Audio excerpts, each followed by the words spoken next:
Yeah,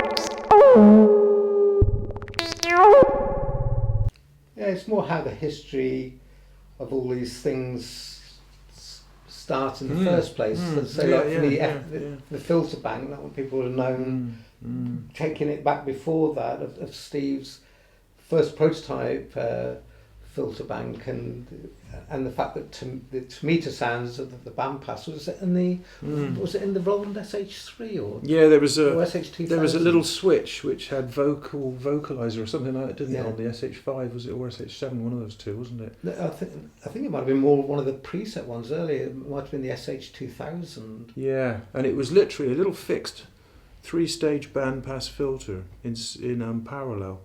And all they'd done was, had 3 different bandpass filters, which just created a simulation of a vocal sound. And I remember taking the circuit and going, "Is that all that is? It just sounds so good." And built the vocal filter. See, that's our module. The vocal filter is our filter bank. The FP3. Yeah, put into a modular. You see, and that is primarily 3 filters in parallel. But with all the knobs and separate pots and things. Just minus the resonance out and in. But a fantastic sine wave oscillator as well, with the 3 of them. Because they accurately track polyphonic sine wave generator, But no one uses it for that, I should think. I don't think others realise that if they take on the multi-mode, if the cut-off frequency is taken down past its physical point, the DC level offset, that the resonance as the filter goes down becomes an LFO, doesn't it? It becomes a sine wave LFO. Yeah, it's an LFO. Yeah. So the thing when you're in an emergency, gosh, where can I get an LFO from? And that filter's not being used, it comes into it, but that's different stories. The RS100, the original one, was based on the MiniMoog, and people said it was noisy. Well, if you could tap into the MiniMoog's filter and isolate it, then it is noisy. The fact that the VCAs within its signal path close down that noise, we try to faithfully recreate it as best as we could, and then it's evolved to now the RS100S. So it's that particular low pass filter now is in its 3rd generation. We think it's probably better for it, but there's others that will argue that they prefer that first one. And fair play, we did what we did to please a clone of the MiniMoog filter. Following on from the filter, the LFO that we made originally, to create the voice that was needed to finish off a small rack synth at the time. But the thing was, we only had 7 modules of space, didn't we, at the time? So it needed to be as complex and offer as much as it could, but in a 12 HP module.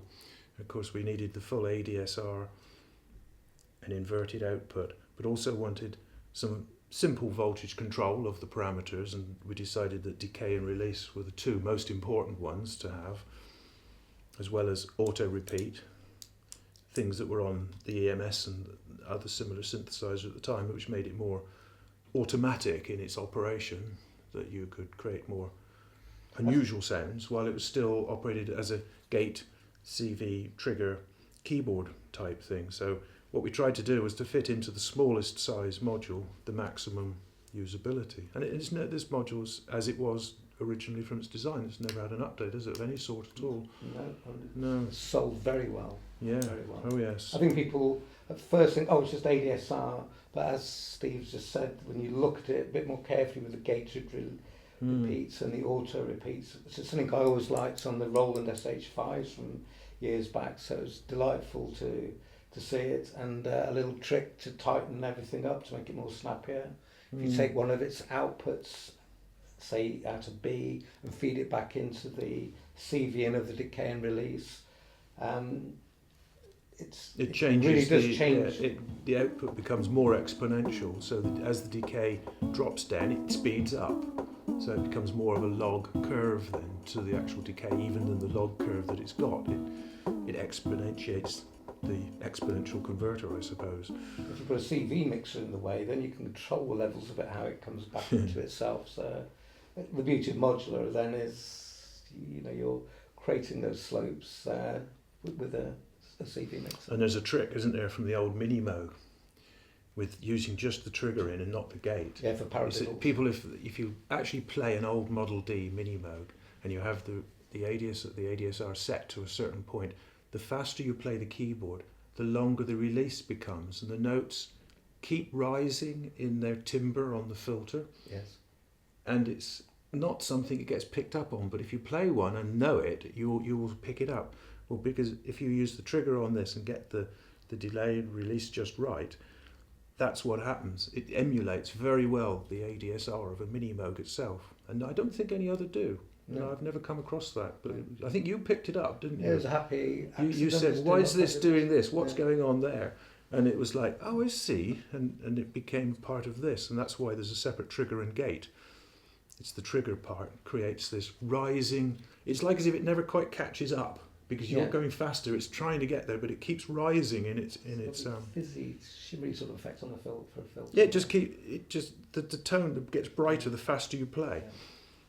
The original voice hasn't really had any updates, has it? No. From that time in 20 years, it still remains very close. The 110, I think, is exactly as it was, isn't it? Yeah, the multi-mode. Yeah, we've never changed it. Although as a potential future module, I was thinking of, another filter, similarly based on how the old Moog modulars worked with the filter coupler, a low and a high pass that you can couple together to create a band pass, but to take that to the next step and have variable cut-off slopes and separate outputs for all of the filters, but also a common output and a common pot for frequency and resonance and things, and just make a probably 24 HP filter that has all this in it, and it would be the super multi-mode. But I don't know, that may be the next module if we need one.